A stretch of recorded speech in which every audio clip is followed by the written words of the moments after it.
Y nos vamos ahora con nuestro catedrático, que ya va a aparecer, va a salir de la carpa, lleva 2 semanas en la carpa analizando datos, quedándose aquí en el canal. Maurito, ¿cómo estás? Muy buen día. Hola, Lucho. ¿Qué tal? Muy buenos días, Lucho. Gusto saludarte. Ya queda poco, ya queda poco. Sí, no, muy contento, muy entusiasta con esta elección. Sí, pues. Oye, a ver, ¿cómo estamos? ¿Cómo está la elección? La parte de arriba está más o menos clara. Janet Jara podría ser la única que tiene asegurado un cupo según lo que hemos visto en los últimos días. Recordemos que no se pueden publicar encuestas en estas últimas 2 semanas, pero todo apunta a que Janet Jara es quien tiene un cupo asegurado en la segunda vuelta. ¿Qué es lo que pasa entre Johannes Kaiser, José Antonio Kast, Evelyn Matei? La gran noticia durante estos últimos 2 días era si le alcanzaba o no a Johannes Kaiser para llegar a una segunda vuelta. ¿Cómo lo ves tú?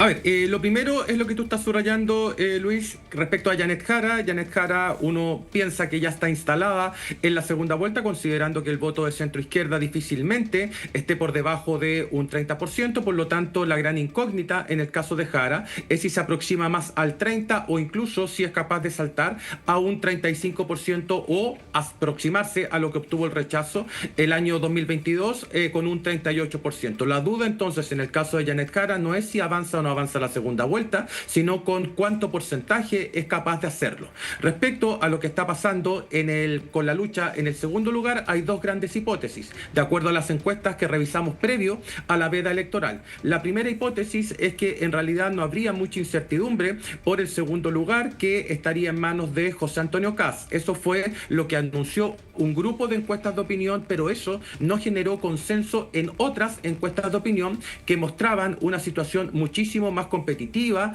en el segundo lugar entre Kast, Kaiser, e incluso algunas encuestas posicionaban a Franco Parisi aproximándose muy rápidamente a José Antonio Kast. Por lo tanto, podríamos tener una lucha un tanto más cerrada según esas encuestas de opinión, aunque vuelvo a recalcar, hay otras que muestran a José Antonio Kast bastante seguro en ese segundo lugar. Veremos cuál de las 2 enfoques, cuál de los 2 resultados de esas encuestas de opinión son finalmente los correctos. Claro, ahí yo creo que ahí está el tema. Mira, primero voy con lo de Janet Jara, que lo indicabas recién. Darío Quiroga dio entrevistas esta semana. Darío Quiroga, uno de los principales asesores de Janet Jara, y él incluso dio a entender que podían estar más cerca del 30%. Un 33 o 35% para Janet Jara sería muy bueno para una segunda vuelta, ¿o no? Sí, sería muy bueno para una segunda vuelta porque acá, Lucho, tenemos que mirar 2 grandes indicadores. El primer indicador es la distancia o diferencia que le saca el primero al segundo. Si es que hay mucha competencia en la derecha, entonces Janet Jara, si es que lograse un 35%, le podría sacar 12 o 13 puntos de ventaja al que venga en segundo lugar, y eso la aproxima a la meta, que es el 50% más 1. Eso se verá en segunda vuelta y es otra historia, pero llegar con 12 o 13 puntos de ventaja es un aliciente muy importante, sobre todo para el comando que la acompaña en esta candidatura presidencial. Y el segundo indicador corresponde a la diferencia entre el segundo y el tercero. ¿Por qué es importante eso, Luis? Porque nos va a dar una señal respecto a cuán fragmentada quedó la derecha luego de esta elección. Claro, una cosa es sumar a los candidatos de derecha y decir que arroja el 50% o más, y otra muy distinta es decir, claro, pasó un candidato de derecha, lo hizo con el 20-22%, quedó a 12 puntos de la ganadora Janet Jara, y ahora tendrán que ver cómo juntan todos esos pedazos para generar un pacto de gobernabilidad, cuestión que en la derecha nunca ha sido una tarea sencilla. Mucho ojo con eso. Y por otra parte, si es que Parisi no avanza a la segunda vuelta y queda en el camino, ese voto de Parisi muchas personas lo están sumando, Luis, de manera automática a la candidatura de derecha que avanza a la segunda vuelta. Sin embargo, el voto parisista es un voto muy difícil de trasladar de un candidato a otro. Hay que recordar, por ejemplo, que en la región de Antofagasta, yo hice el ejercicio, Parisi sacó un 33. Exacto, Mesas, un 33. donde ganó Parisi, perdón que te interrumpa, Maurito, Mesas Dale, en la segunda dale. vuelta, donde ganó Parisi, ganó Parisi en la primera vuelta, en la segunda ganó Boric. Me acuerdo perfectamente de esa situación. Exactamente, tienes toda la razón. De hecho, el cálculo indica de que en esa región, por lo menos, de cada 10 votos de Parisi, 6 se fueron con Gabriel Boric. Entonces, es un voto que no comulga con con cuestiones de carácter ideológico. O sea, a ese votante no lo van a convencer diciendo que el candidato es de izquierda o de derecha. Es un votante mucho más pragmático y ahí verán los candidatos cuál estrategia utilizan para aproximarse a ellos. Mauro, Sí. decías algo recién bien cierto. A la derecha le cuesta mucho juntar estos votos. Ahora, en un eventual escenario que Janet Jara, el que decíamos recién, por ejemplo, se acercara a un 35%, para la derecha, ante esa votación de Jara, ¿sería quizás más fácil juntar sus votos? Como decir, Mira, oye, mira cuánto sacó, o aquí nos unimos o no vemos una. Claro, a ver, ahí hay un antecedente, hay dos antecedentes históricos, Luis, respecto a la facilidad con que la derecha ha reunido sus bases electorales en segunda vuelta. El año 2017, por ejemplo, los votos de Kast pasaron de manera muy natural al presidente Piñera, quien se impuso de manera cómoda frente a Alejandro Guillet, ganándole por 10 u 11 puntos. Y luego, en 2021, los votos de Sichel viajaron con total naturalidad hacia las arcas electorales de Kast en la segunda vuelta. Ahí estamos de acuerdo. Es decir, la derecha suma de manera muy rápida sus votos, por lo menos a nivel de base electoral. Pero eso era, Luis, con voto voluntario, claro. Es decir, con votantes que tenían una carga ideológica mayor y que por lo tanto sentían un compromiso muy fuerte con una candidatura del sector, porque estaban informados de política, les gustaba la política, votaban recurrentemente. Ahora, con voto obligatorio, quizás hay un desafío mayor, porque no todos los votantes que van a apoyar a los candidatos de derecha tienen esa carga ideológica y bien podrían verse entusiasmados con una oferta, quizás no en la figura de Janet Jara, pero sí en los partidos que la acompañan y por ahí colarse parte de la votación de derecha que viaje a Janet Jara. Eso no es una locura, es perfectamente posible si es que pensamos que la incorporación de nuevos votantes no corresponde al patrón que nosotros estamos acostumbrados a analizar y que es el posicionamiento ideológico en el eje izquierda-derecha. Acá hay mucha gente que ni siquiera le hace sentido ese eje para ordenar sus preferencias electorales. Mauro, recuerdo en la elección presidencial anterior, al otro día de la segunda vuelta, o 2 días después, RN y la UDI le entregan su apoyo de inmediato a José Antonio Kast. No, sí, como que no hubo tema claro. en eso. Me acuerdo cuando se suma Isquia Siches al comando Gabriel Boric y responde José Antonio Kast con Paula Daza. ¿Tú sientes que en el actual escenario eso puede ocurrir con la misma facilidad o en esta oportunidad la UDI va a estar más cautelosa y no va a ir rápidamente con José Antonio Kast?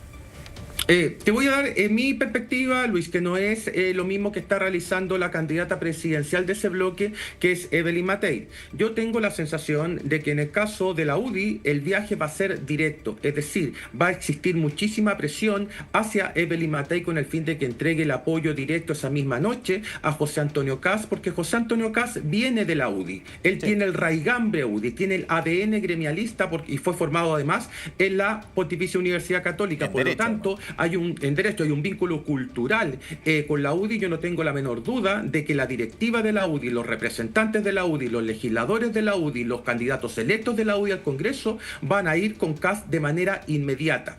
En el caso de Renovación Nacional creo lo mismo, quizás no con la misma velocidad, y la gran duda es Evópoli. El presidente Evópoli señaló en su minuto que le dolía el estómago apoyar a José Antonio Kast. Bueno, se va a tener que tomar algo porque de lo contrario ese apoyo va a llegar igual. Sí, no va a tener alternativa porque la presión también de las bases de Evópoli van a llevar a que la directiva de Evópoli salga a apoyar a José Antonio Kast, porque lo que está al frente, que es Janet Jara, les es mucho más distante ideológicamente. En consecuencia, acá van a pasar dos cosas. Las bases electorales van a sumar particularmente de los votantes más ideologizados. No sabemos si va a ocurrir lo mismo con los votantes menos ideologizados que votaron por algún candidato de derecha. Y en segundo lugar, el pacto de gobernabilidad que se debe construir desde el 17 de noviembre. Si es que la derecha consigue una mayoría tanto en Cámara como en Senado, entonces se van a tener que sentar los 3 candidatos presidenciales para ver cómo construyen una coalición política desde arriba y desde abajo. Desde arriba con el Ejecutivo, desde abajo con el Legislativo, porque de lo contrario, esa mayoría nominal no se va a transformar o no se va a reproducir en un pacto de gobernabilidad, que es lo que necesita Chile desde el 11 de marzo en adelante. Te lo preguntaba, Mauro, porque en el último debate, y estamos viendo la imagen de Johannes Kaiser precisamente, un gesto que no fue tan a la ligera. Esta interpretación de cumpleaños y la entrega de la rosa por parte de Johannes Kaiser a Evelyn Matei vi a muchos analistas que, y a mí me hizo mucho sentido, que eso fue un gesto también dentro de esta derecha, de que el bloque más cercano puede ser Matei Kaiser más que Matei Kast.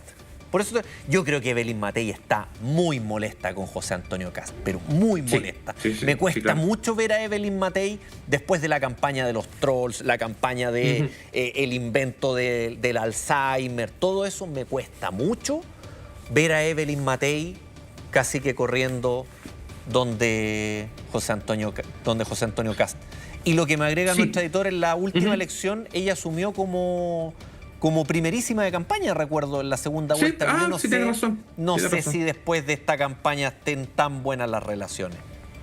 Es muy difícil, Luis, que eso pase. De hecho, ayer la candidata presidencial de Chile Vamos, Demócratas y Amarillos, Evelyn Matei, señaló explícitamente que ir a saludar a Kast o sacarse esa foto con Kast, al 95% de la gente le importaba un pito. Lo dijo de manera muy textual, y eso anticipa que probablemente haya una felicitación telefónica, pero no necesariamente una asistencia física al comando de Kast para presentar una derecha unida. Eso es lo que quiere, por ejemplo, la gente de la UDI o parte de Renovación Nacional. Es decir, que esto se transforme en un evento de unidad con el fin de enfrentar a la candidatura de Janet Jara, que representa al pacto oficialista. Y evidentemente que las relaciones personales con Kast no quedaron en su mejor momento, al contrario de lo que está sucediendo con Johannes Kaiser. Y en una de esas podría ser que, en caso de que pase Johannes Kaiser, sí exista un gesto político más contundente por parte de Evelyn Matei, y que no suceda lo mismo en el caso de que sea Kast quien avanza a la segunda vuelta.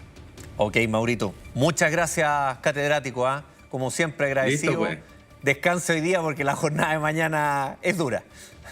No, es dura, es durísima. Pero no vamos a estar viéndolo y no te preocupes. Así es. Maurito va a estar con nosotros mañana durante toda la jornada con todo su análisis, con todos los números e información objetiva, numérica, estadística, como tiene don Mauro. Muchas gracias, Mauro. Eso es. Bien. Un abrazo, que esté muy bien. Nos vemos. Chao, chao.